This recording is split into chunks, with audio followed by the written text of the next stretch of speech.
Circuit का practical है। First practical is the study the characteristics of RLC series circuit. ये RLC circuit है जो आपने पढ़े हुए हैं।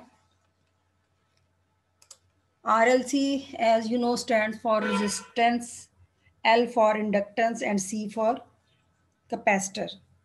रेजिस्टर, इंडक्टर एंड कैपेसिटर, तो ये तीनों हमारे पास पैसिव कंपोनेंट्स हैं। इन तीनों कंपोनेंट्स के कनेक्शन से एक सर्किट में, सेम सर्किट में हम इनको कनेक्ट करके इससे हम एक सर्किट बना सकते हैं। यहाँ पे जो आपकी लैब है इसमें इसके दो प्रैक्टिकल्स हैं। हमारे पास RLC सीरीज सर्किट है और RLC पैरेलल सर्किट है। तो पहले हम सीरीज सर्किट का जो है वो प्रैक्टिकल जो है वो परफॉर्म करेंगे। इसकी थोड़ी सी हम थ्योरी जो है वो स्टडी करेंगे और फिर इसके प्रैक्टिकल की तरफ जाएंगे। तो इसको आप ये भी कह सकते हैं एक्सेप्टर सर्किट। जो RLC सीरीज सर्किट है इसको हम एक्सेप्टर सर्किट भी कह सकते हैं। और हम इस का जो टास्क है, इस प्रैक्टिकल का टास्क क्या है कि हम करंट की वेरिएशन जो है वो फ्रीक्वेंसी के साथ चेक करेंगे। ठीक है, तो अब इसमें जो RLC सीरीज सर्किट, इसको हम डिफाइन कर लेते हैं। अच्छा, आपको पता है कि जब सीरीज में करंट कनेक्शन लगाए जाते हैं, जो भी आपके कंपोनेंट्स हैं, मसलन आपका जो इंडक्टर है, आपका रेजिस्टर है, जो आपका कैपेसिटर है, जब हम इसको सीरीज में लगाते हैं तो जो करंट की डायरेक्शन है वो सेम रहती है और हम कहते हैं करंट की अमाउंट भी इसमें सेम फ्लो करती है। ठीक है, अब हम इसको डिफाइन करते हैं। इसकी पहले डेफिनेशन देखते हैं। जब हमारे पास व्हेन अ प्योर रेजिस्टेंस, जिसकी जो रेजिस्टेंस के साथ साथ मैंने उसके यूनिट मेंशन किए हैं, यहाँ पे देखें, when a pure resistance of resistance R, जिसको हम ओम में मेजर करते हैं, a pure inductance of L Henry and a pure capacitor of capacitance C farad are connected together in a series combination with each other as all the three components connected in series, then current flowing in each element of the circuit will be the same as total I flowing in the circuit। ठीक है, means कि जब हम pure resistance, जिसको हम ओम में major करते हैं, और प्योर इंडक्टेंस जिसको हम हेनरी में मेजर करते हैं, और प्योर कैपेसिटेंस जिसको हम फैरड में मेजर करते हैं, जब इन तीनों कॉम्बिनेशन को हम सीरीज में कनेक्ट करते हैं तो इनमें जो टोटल करंट जो है वो सेम करंट फ्लो करता है, जिसको हम आई से रिप्रेजेंट करेंगे क्योंकि सीरीज कॉम्बिनेशन है। ये चीज़ें करने से पहले मैं आपको एक सर्किट की डायग्राम जो है वो यहाँ पे हम देख लेते हैं। पहले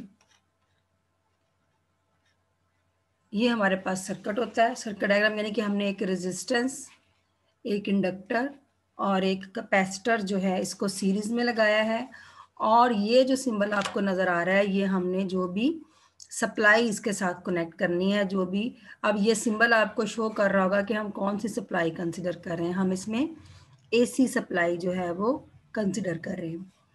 VR जो है वोल्टेज अक्रॉस रेजिस्टेंस है, voltage drop across resistance, voltage drop across L जो है वो VL है, और वोल्टेज अक्रॉस कैपेसिटर जो है वो VC है। ठीक है, और इन सब कंपोनेंट्स, क्योंकि ये सीरीज में कनेक्टेड है, तो इन सब कंपोनेंट्स के अलोंग जो करंट फ्लो कर रहा है वो I करंट है।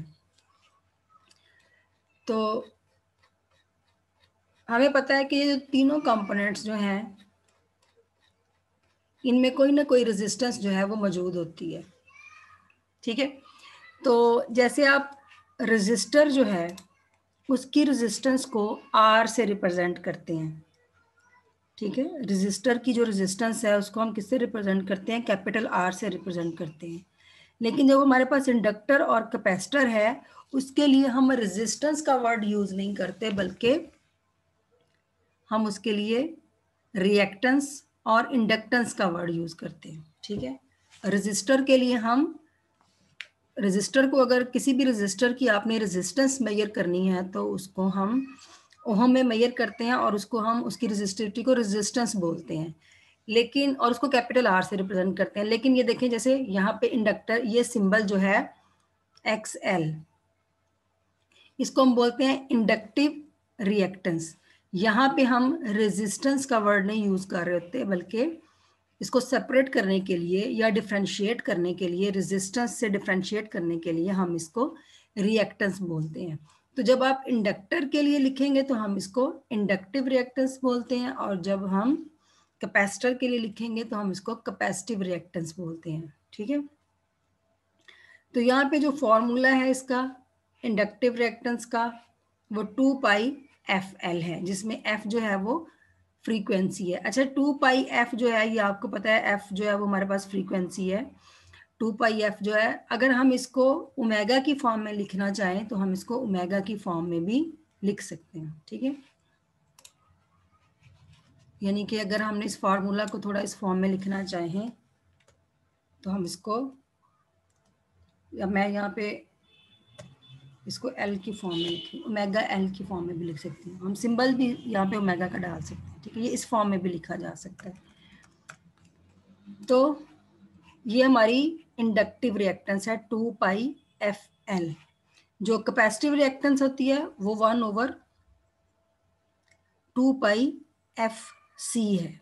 ठीक है, अगेन यहाँ पे 2πf को आप ओमेगा भी लिख सकते हैं। तो उस केस में ये हमारे पास हो जाएगा, जो आपका कैपेसिटिव रिएक्टेंस है वो किसके इक्वल होगा, 1/ωc होगा। ठीक है, अच्छा जी, अब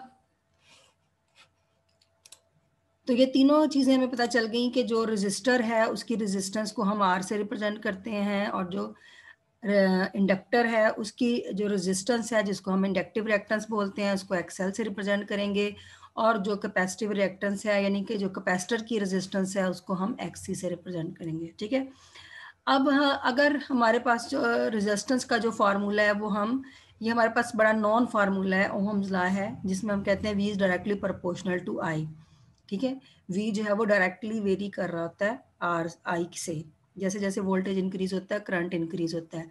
तो जब हम प्रोपोर्शनलिटी साइन को खत्म करते हैं तो ये हमारे पास यहाँ पे रेजिस्टेंस अपेयर होती है। तो जब हमारे पास कोई सर्किट जो होता है वो प्योर रेजिस्टिव सर्किट होता है।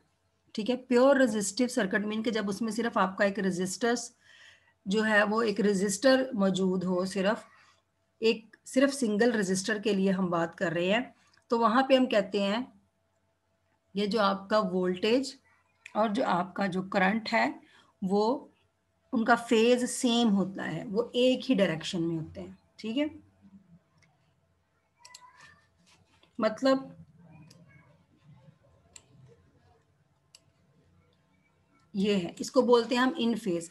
अगर ये फर्स्ट लाइन जो है, मैं बोलूँ ये फर्स्ट लाइन जो है ये वोल्टेज को रिप्रेजेंट कर रही है, और सेकंड लाइन जो है ये करंट को रिप्रेजेंट कर रही है, तो मैं ये कहूँगी कि जिस डायरेक्शन में आपका करंट है उसी डायरेक्शन में आपकी वोल्टेज है, तो ये इन फेज है।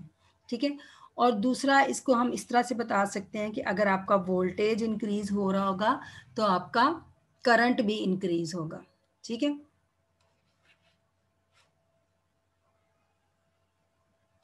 यस वसीम।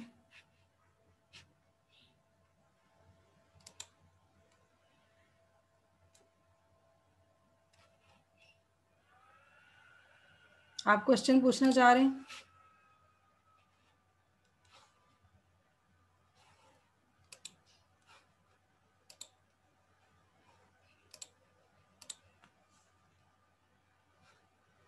जी पूछें।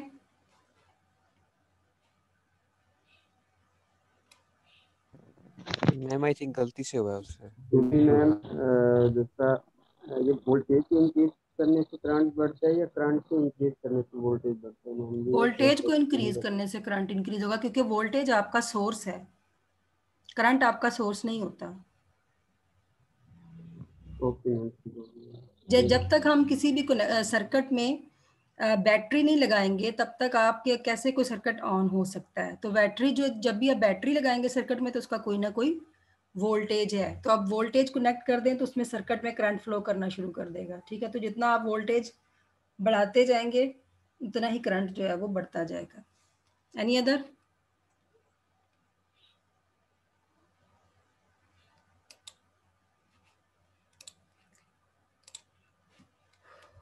ओके जी।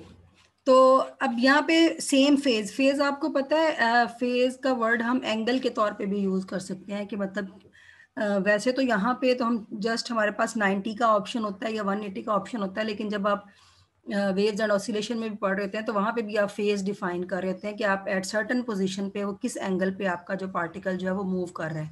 लेकिन यहाँ पे हम पार्टिकल की तो बात ही नहीं करेंगे, हम यहाँ पे जो अभी आपके इलेक्ट्रिसिटी एंड मैग्नेटिज्म में हम एसी वेव जो है वो उसकी बात कर रहे होते हैं कि आपका जो वेव है उसका फेज क्या है, यानी कि आपका जो करंट है वो वोल्टेज से किस फेज पे है, या आपका जो कैपेसिटेंस है या जो आपकी इंडक्टेंस है वो वोल्टेज से या करंट से किस फेज पे है। ठीक है, आपको पता है कि जो एसी साइकिल होता है, आप एक एसी साइकिल कंसिडर करते हैं। मैं 1 मिनट के लिए आपको दोबारा से अनम्यूट करती हूँ आपसे कुछ पूछने के लिए।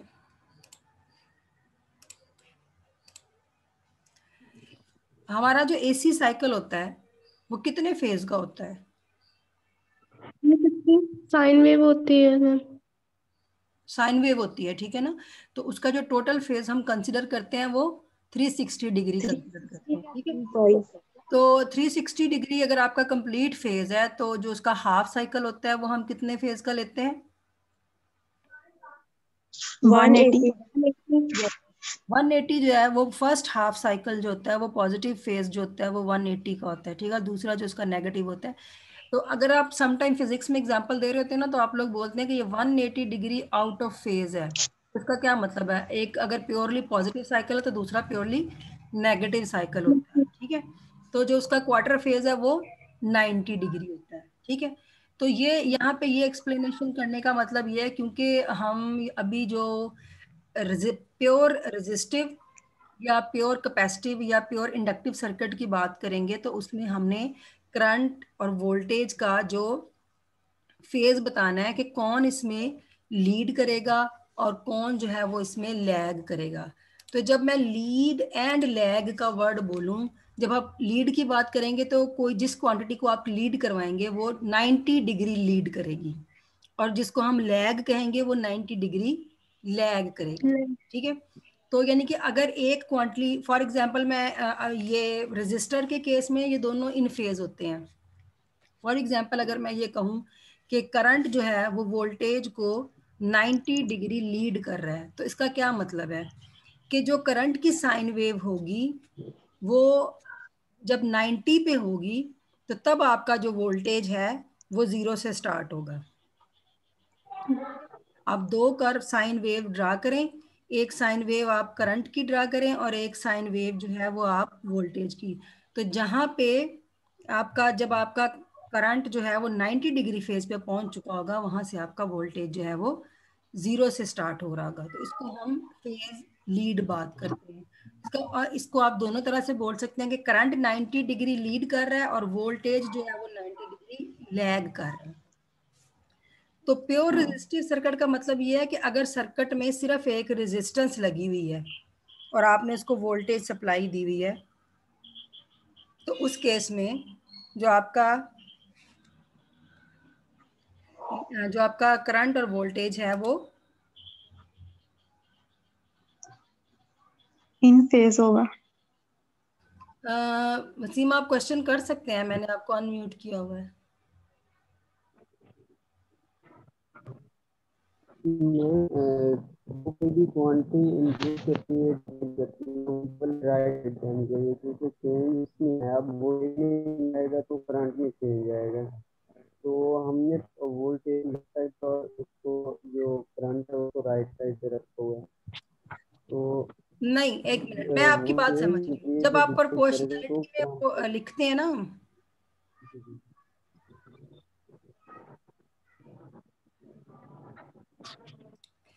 यहाँ पे तो जस्ट मैंने ये इक्वेशन लिखी है करंट की, ये वाली जो इक्वेशन आप देख रहे हैं ये तो हमने जनरल इक्वेशन लिखी है ओहम लॉ की। इसको कोई मैं प्रोपोर्शनलिटी के साइन के साथ वो इंक्रीजिंग और डिक्रीजिंग फैक्टर के तौर पे नहीं बता रही, लेकिन ये तो सिंपल ओहम लॉ की इक्वेशन है, ठीक है। और ये वोल्टेज ड्रॉप की इक्वेशन हमने बनाई है इस वक्त, V is equal to I R. जब आप ओहम लॉ पढ़ते हैं तो उसमें आप इसको इंक्रीजिंग डिक्रीजिंग में आप डिस्कस कर रहे होते हैं, लेकिन ये सिंपल वी आर लिखने का मतलब ये है, आर इसके सबस्क्रिप्ट में लिखा हुआ है, इसका मतलब है this is the voltage drop across the register, और वो कितना है ये उसकी अमाउंट लिखी हुई है आई आर।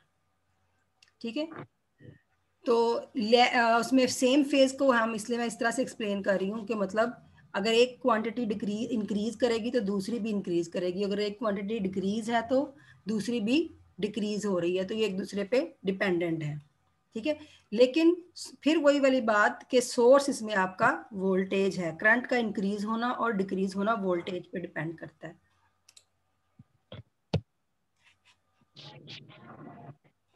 ठीक है जी, ये हम बात कर रहे हैं प्योर रेजिस्टिव सर्किट की।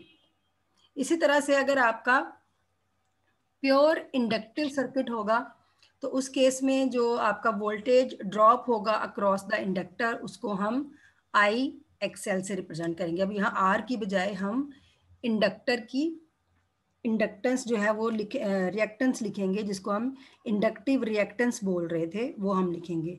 इसी तरह से अगर मैं आपसे पूछूं इन केस ऑफ कैपेसिटर के क्रॉस वोल्टेज ड्रॉप कितना है, तो VC is equal to IXC, यानी कि आपकी कैपेसिटिव रिएक्टेंस जो है उसका और करंट का प्रोडक्ट है। फॉर्मूला हम वही यूज कर रहे हैं। ठीक है, अभी एक डायग्राम पे फोकस करें आप लोग।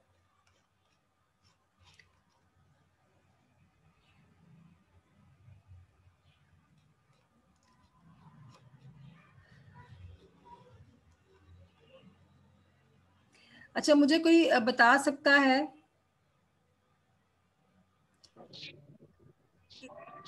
बेहतर ये था कि उससे पहले हम इसी से स्टार्ट करते हैं। अगर हम सिंगल कंपोनेंट की बात करें कैपेसिटर में, मैंने तो इंडक्टर में ये अभी आपको रेजिस्टर के क्रॉस ये बताया है कि जब हम वोल्टेज इंक्रीज करते हैं तो करंट इंक्रीज होता है। ठीक है, तो कैपेसिटर के केस में क्या होता है?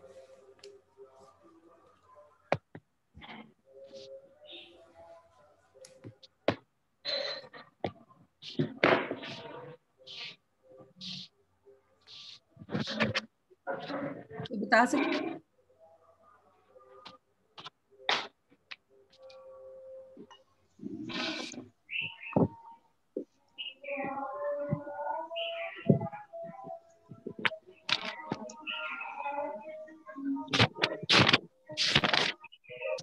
जी क्लास, कौन बोल रहा था? बताएं, कैपेसिटर के केस में क्या होगा? मैम वोल्टेज इंक्रीज करने से करंट इंक्रीज ही होगा। इंक्रीज होगा। हाँ जी। ओके, लेकिन फेजर डायग्राम के अकॉर्डिंग अगर आप इसकी, ये थोड़ा आपने देखना भी है बाद में, बल्कि ये मैं आपको असाइन करूंगी वर्क, आप तीनों की फेजर डायग्राम भी देखिएगा।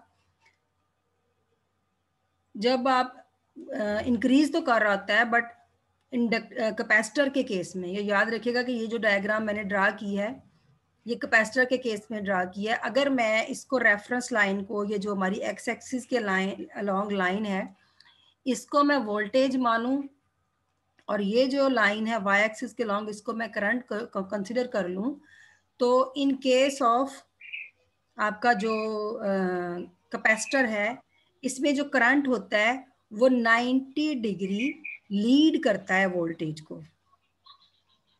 ठीक है, तो 90 डिग्री लीड करने का क्या मतलब है? 90 डिग्री लीड करने का क्या मतलब है? जब आपके पास वोल्टेज की मिनिमम वैल्यू होगी तो उस वक्त आपके पास करंट जो होगा वो मैक्सिमम होगा।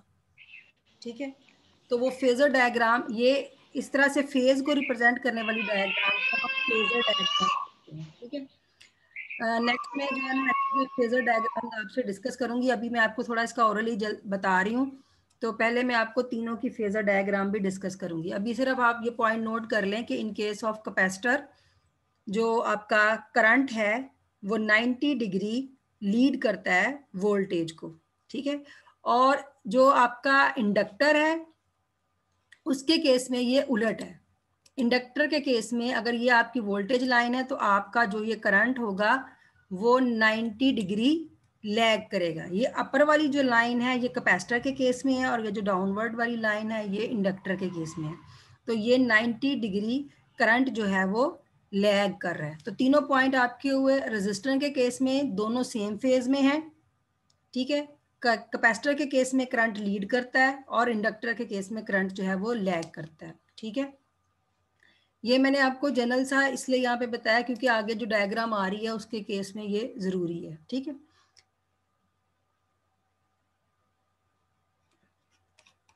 यहाँ पे जो मैं आपके साथ डायग्राम डिस्कस करने वाली थी ये वाली, ये इसकी जो इम्पीडेंस ट्रायंगल की डायग्राम है। अच्छा, ये आप एक सिंबल देख रहे हैं यहाँ पे कि एक इंडक्टर और जो कैपेसिटर है इसमें नेगेटिव साइन अपेयर हो रहा है। ये इसीलिए अभी मैंने आपको बताया कि अगर आप एक की जो अमाउंट है एक में वो इंक्रीज हो रही है तो दूसरे में डिक्रीज। यहाँ पे भी आपको इनका इन्वर्स नजर आ रहा है कि एक्सएल और एक्ससी जो है ये फ्रीक्वेंसी के साथ या अपनी जो कंपोनेंट है उसकी रिएक्टेंस या कैपेसिटेंस के हिसाब से ये इन्वर्स है। यानी कि यहाँ पे देखें इंडक्टिव रिएक्टेंस जो है ये फ्रीक्वेंसी के साथ इंक्रीज होगी। अगर फ्रीक्वेंसी इंक्रीज होगी आपके एसी साइकिल की तो इंडक्टिव रिएक्टेंस जो है वो इंक्रीज होगी। इसी तरह अगर आप एक इंडक्टर जो है वो ज्यादा हेनरी का ले लेंगे तो भी इंडक्टिव रिएक्टेंस इंक्रीज होगी, ठीक है। जबकि कैपेसिटेंस के केस में आपकी फ्रीक्वेंसी अगर इंक्रीज होती है तो आपकी कैपेसिटिव रिएक्टेंस डिक्रीज होती है। इसी तरह अगर आप ज्यादा कैपेसिटी का कैपेसिटर लेंगे तब भी आपकी जो कैपेसिटिव रिएक्टेंस है वो जो है वो इंक्रीज हो डिक्रीज होगी। तो यहाँ पे इनवर्स रिलेशन है, ठीक है। तो अगर मैं किसी भी सर्किट की नेट रेजिस्टेंस लिखना चाहूँ तो हम नेट रेजिस्टेंस मतलब एक सर्किट है जिसके अंदर रेजिस्टर भी मौजूद है, जिसके अंदर कैपेसिटर भी मौजूद है, जिसके अंदर इंडक्टर भी मौजूद है, ठीक है। यानी कि उस सर्किट में रेजिस्टेंस भी है, उसमें इंडक्टिव रिएक्टेंस भी है, उसमें कैपेसिटिव रिएक्टेंस भी है। तो अगर आप थोड़ा सा रिमाइंड करें तो उस पूरे सर्किट की कंबाइन रेजिस्टेंस को हम क्या बोलते हैं? इम्पीडेंस। इम्पीडेंस बोलते हैं, ठीक है। तो इम्पीडेंस क्या होगी? Impedance will be the sum of all the resistances of the circuit, ठीक है।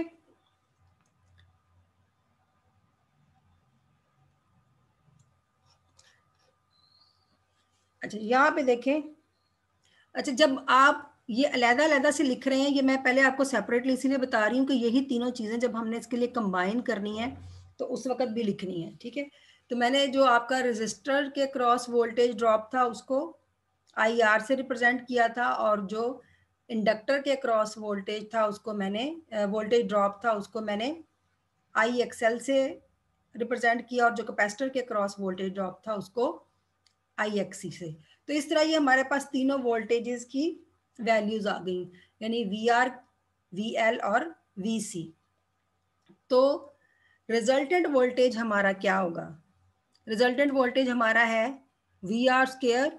अगर हम उसका मैग्नीट्यूड निकालें तो V R square plus V L minus V C whole square. तो यहाँ पे अगर आप, अच्छा ये रिलेशन कैसे आया ये मैं सुबह भी ये भी आपको ड्राइव करवा दूंगी। वी आर की वैल्यू सब्स्टिट्यूट करें आई स्क्र आर स्क्र, इसके बाद वी एल की वैल्यू सब्स्टिट्यूट करें आई एक्स एल और इसके बाद वी सी की हमने वैल्यू सब्स्टिट्यूट की। यहाँ से आपने इन तीनों कंपोनेंट्स में से आपने आई स्क्र जो है वो उसको कॉमन ले लिया, ठीक है। तो ये आपके पास R square plus X L minus X C square आ गया, ठीक है। तो ये जो आपकी टोटल रेजिस्टेंस है सर्किट की उसको आपने किससे रिप्रेजेंट किया? जी स्क्वायर से। जी स्क्वायर हमारी क्या है? इम्पिडेंस। तो अंडर स्कोर जो आपका अंडर स्क्वायर रूट है वो आपके स्क्वायर को खत्म करता है, तो आपके पास जो नेट वोल्टेज आएगा जो आपकी नेट इम्पिडेंस को रिप्रेजेंट करेगा V will be equal to I जी।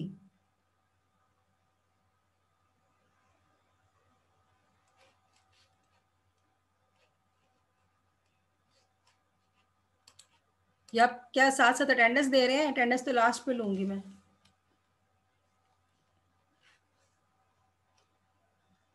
अच्छा जी, यहाँ पे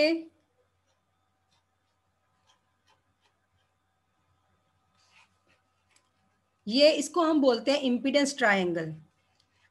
ये जो ट्रायंगल है इसे हम बोलते हैं इंसिडेंट, जो आपके impedance triangle for the RLC series circuit. ठीक है, इसमें आपका आर, ये आपकी जो डायग्राम बनी है आपके तीनों कंपोनेंट्स की सेपरेट सेपरेट रेजिस्टेंसेस को कंसिडर करके बनी है। ठीक है, तो ये आपका कल का वर्क है। ये कल के वर्क में मैं आपको डिटेल में बताऊंगी कि ये वाली जो डायग्राम है इम्पीडेंस ट्रायंगल डायग्राम, ये किस तरह से बनती है और ये एक्सएल माइनस एक्स सी आपके पास किस तरह से आया है। क्योंकि मेरे पास अभी मटेरियल मैंने अभी यूनिवर्सिटी से कलेक्ट किया है, तो अभी मैं आपको इसका रिमेनिंग पार्ट जो है वो इसके बाद में करवाऊंगी, यानी कल के लेक्चर में करवाऊंगी। ठीक है, क्योंकि ये जब आपने अभी मैंने फेजर डायग्राम जब ड्रा की थी तो आपने देखा था कि एक का फेज लीड कर रहा था तो दूसरे का लैग कर रहा है, तो इसके रेफरेंस से इन दोनों का जो साइन है वो ऑपोजिट साइन आता है। ठीक है, ये उन्हीं फेजर डायग्राम से ये वाली डायग्राम जो है वो बननी है, यहीं से हमने उसका वोल्टेज जो है वो फाइंड आउट किया है। तो वहां से हम इसका ये फेज एंगल फाइंड आउट करते हैं, tan phi is equal to V L minus V C over R. अभी आपने देखा है इसी ट्रायंगल में, यानी कि जो आपकी इम्पीडेंस ट्रायंगल है इसमें आपके परपेंडिकुलर के अक्रॉस क्या है, एक्सएल माइनस एक्सी। तो X L minus XC over R or V L minus V C over V R is equal to tan of phi, ये आपका एंगल आता है। और यहाँ पे हमने क्या किया, वी एल वी सी और वी आर की वैल्यू सब्स्टिट्यूट की, आई को यहाँ पे कॉमन लिया, आई जो है वो आई से कैंसिल हो जाएगा और आपका जो tan फाई होगा वो XL minus XC over R, यानी कि आपका जो फेज एंगल होगा वो भी सर जो तीनों कंपोनेंट्स हैं उनकी रेजिस्टेंसेस पे डिपेंड करेगा। ठीक है, तो यहाँ से हमने अगर फाई की वैल्यू निकालनी है तो आपका tan इधर चला जाएगा, तो ये tan inverse X L minus XC over R आ जाएगा। ठीक है, तो किसी भी जो सीरीज सर्किट है उसमें जो पावर फैक्टर निकालने का फार्मूला है वो आपको सिंपली पता है कि पावर का फार्मूला क्या है, P is equal to V I होता है। बट क्योंकि हम फेज डिपेंडेंसी देख रहे हैं तीनों फैक्टर की, वो तीनों फैक्टर फेज पे डिपेंड कर रहे हैं, तो इस वजह से हम यहाँ पे उसको एंगल की फॉर्म में पावर फैक्टर को लिख रहे हैं। पावर डायग्राम में रिप्रेजेंट करने के लिए उसको हम पी वी आई कॉज फाई की फॉर्म में लिख रहे हैं। अगेन उसी ट्रायंगल से हम कॉज फाई की वैल्यू निकाल लेंगे जो कि वी आर ओवर वी बनती है। यहाँ पे आप इसकी वैल्यू सब्स्टिट्यूट करें और यहाँ पे आपके पास वी आर किसके इक्वल है, आई आर के। ठीक है, वी जो है वो वी से कैंसिल हो गया, तो आपकी जो पावर है वो आई आर स्क्वायर की फॉर्म में भी आ जाएगी। ये भी आप पावर का फार्मूला यूज कर रहे हैं, पावर फैक्टर इसे बोलेंगे, लेकिन इसमें वी आई के साथ कॉज एंगल जो है वो इन्वॉल्व है, यानी फेज इन्वॉल्व है। ठीक है, तो P is equal to I square R, ये भी आपको पता है पावर का ही फार्मूला है। ठीक है, अब जब आप आरएलसी सीरीज सर्किट करेंगे तो आपके पास तीन इंपॉर्टेंट पॉइंट्स हैं। ठीक है, कि अगर आप तीनों कंपोनेंट्स को as the same time consider कर रहे हैं तो आपके पास इस एंगल के हिसाब से सर्किट कैसा बनेगा और उसका बिहेवियर कैसा है। यानी कि मैंने अगर आपको तीन कंपोनेंट्स दे दिए आर एल एंड सी और आपने उनको सीरीज में कनेक्ट किया है, तो उसमें कौन सी चीज डोमिनेट करेगी, तो आपका जो सर्किट है उसका बिहेवियर क्या होगा। ठीक है, यानी कि कौन सी प्रॉपर्टीज उसकी ओवरकम करेंगी। पहला केस देखें, अगर XL is greater then XC, अगर इंडक्टिव रिएक्टेंस जो है वो आपकी कैपेसिटिव रिएक्टेंस से ग्रेटर हो तो आपका यहाँ पे एंगल की वैल्यू क्या होगी, एंगल की वैल्यू आपकी पॉजिटिव आएगी और आपका जो सर्किट है वो बिहेव करेगा एज अ इंडक्टिव सर्किट। ठीक है, तो जब आपका इंडक्टिव सर्किट बन जाएगा ये, तो यानी कि आपका इंडक्टर जो है, इंडक्टर ओवरकम कर लेगा इस सर्किट को, तो फिर इंडक्टिव बिहेवियर के अकॉर्डिंग जो आपका वोल्टेज है वो लीड कर रहा होगा। क्योंकि आपने पीछे डायग्राम में देखा है कि इंडक्टेंस जो होती है वो उसमें उसकी जो फेजर डायग्राम के अकॉर्डिंग उसमें करंट जो है वो 90 डिग्री लैग करता है वोल्टेज को। ठीक है, अच्छा दूसरा केस ये है कि अगर आप कहें कि X C is greater than XL, ठीक है, तो फिर आप यहाँ से देखें आपके पास नेगेटिव साइन जनरेट हो रहा है, तो आपका जो फेज एंगल है वो नेगेटिव हो जाएगा और हमारा जो सर्किट है वो बिहेव करेगा एज अ कैपेसिटिव सर्किट। ठीक है, और कैपेसिटिव सर्किट में आपका कैपेसिटर ओवरकम कर रहा है तो आपने देखा है कि उसमें करंट जो है वो 90 डिग्री लीड करता है। दूसरा थर्ड केस जो इम्पोर्टेंट वो ये है कि अगर आपका X C is equal to X L हो, तो यहाँ पे देखें जब X C is equal to X L हो जाए तो आपका जो एंगल है वो जीरो हो जाएगा। और जीरो किसको शो करता है कि आपका जो करंट है और वोल्टेज है वो सेम फेज में है, वो यानी कि पैरेलल है। और आपका जो सर्किट किस तरह से बिहेव करेगा, ये रेजिस्टर की प्रॉपर्टी है। तो सर्किट जो आपका प्योरली रेजिस्टिव सर्किट के तौर पे बिहेव करेगा। ठीक है, तो अभी मैंने आपको बताया था पहले भी कि आरएलसी जो रेजोनेंस, ये रेजोनेंस सर्किट भी इसको बोलते हैं और एक्सेप्टर सर्किट भी इसको बोलते हैं। तो जब ये वाली कंडीशन हो जाएगी X C is equal to X L, जहाँ पे ये थर्ड केस इंपॉर्टेंट है, तो ये इसको हम बोलते हैं रेजोनेंस कंडीशन। ठीक है, तो जब रेजोनेंस कंडीशन होगी तो उस वक्त जो फ्रीक्वेंसी आएगी आपके पास उसको रेजोनेंस फ्रीक्वेंसी बोलेंगे। ठीक है, ये आप जरा एफ आर की वैल्यू निकाल के देख सकते हैं। अगर आप यहाँ पे एक्स सी की वैल्यू लगाएं और यहाँ पे आप एक्स एल की वैल्यू लगाएं तो उस वक्त आपके पास जो फ्रीक्वेंसी की वैल्यू आप अगर उसमें से फाइंड आउट करें तो वो आपके पास रेजोनेंस फ्रीक्वेंसी आएगी। और वही वो कंडीशन है जहाँ पे आपने इसका सर्किट का बिहेवियर जो है वो फाइंड आउट करना है। रेजोनेंस फ्रीक्वेंसी ही आपने इस प्रैक्टिकल में फाइंड आउट करनी है। ठीक है,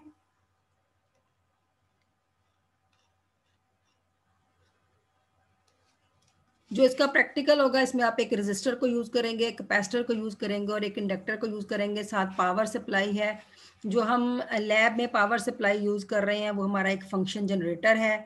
वो फंक्शन जनरेटर से आप मतलब वो मल्टीपर्पज है, उससे आप जो है वो एसी सप्लाई, डीसी सप्लाई, जो भी सप्लाई लेना चाहते हैं वो लेंगे। जब ये मैं आपको प्रैक्टिकल इसकी परफॉर्मेंस दिखाऊंगी तो उसमें आपको उसको इंट्रोड्यूस करवाऊंगी। ठीक है, तो ये हमारे पास कम्पैक्ट फॉर्म में भी आता है। अगर आपने पहले कभी इसको बीएससी क्लासेस में नहीं देखा तो ये एक बॉक्स की फॉर्म में भी आता है कि जिसके अंदर तमाम कंपोनेंट्स पहले से सर्किट में माउंट हुए होते हैं और आप जस्ट इसको पावर ऑन करते हैं और आप इसकी फ्रीक्वेंसी को वेरी करते जाते हैं तो करंट की वैल्यू आपके पास चेंज होती जाती है।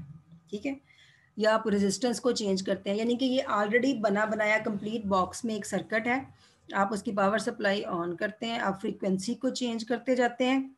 ठीक है, तो करंट की वैल्यू भी जो है वो आपकी चेंज होती जाती है। या आप रेजिस्टेंस को चेंज करते हैं तो जो आपके पास वो वैल्यू जहाँ पे आपको मैक्सिमम करंट मिलेगा वहाँ पे आपने फ्रीक्वेंसी नोट करनी है। ठीक है, और वही जो आपकी फ्रीक्वेंसी होगी वो रेजोनेंस फ्रीक्वेंसी होगी। ठीक है, तो ये कल मैं आपको इसके कंपोनेंट भी दिखाऊंगी जो हमने यूज़ करने हैं और सर्किट भी। अभी सिर्फ इसकी मैंने आपको थोड़ी थ्योरी जो थी वो आपके साथ डिस्कस करनी थी।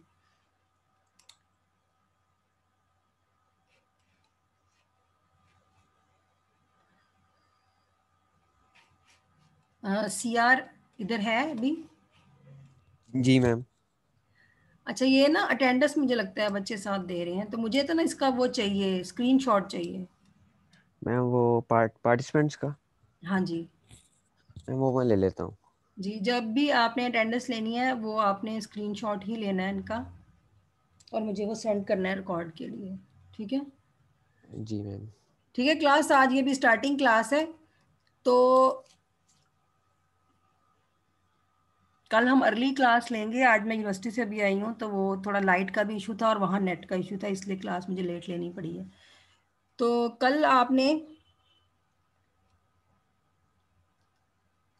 इसकी परफॉर्मेंस, मैं आपको इसकी परफॉर्मेंस का बताऊंगी और सर्किट भी दिखाऊंगी।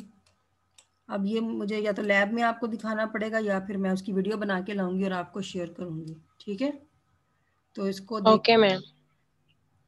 और बाद में मैं इसकी जो रिकॉर्डिंग्स है वो क्योंकि मुझे जब पोर्टल पे इसको अपलोड करना है तो मुझे इसको यूट्यूब का लिंक देना पड़ता है पोर्टल के लिए। तो फिर जो लेक्चर होगा, जो भी रिकॉर्डिंग होगी वो मैं यूट्यूब पे शेयर करूँगी, जिस पे मैं ऑलरेडी अपनी बाकी क्लासेस का शेयर करती हूँ। तो वहाँ से फिर आपको इसका लिंक जो है वो ग्रुप में शेयर करती रहूँगी। ठीक है जी, ओके क्लास। Yes ma'am. जी मैम।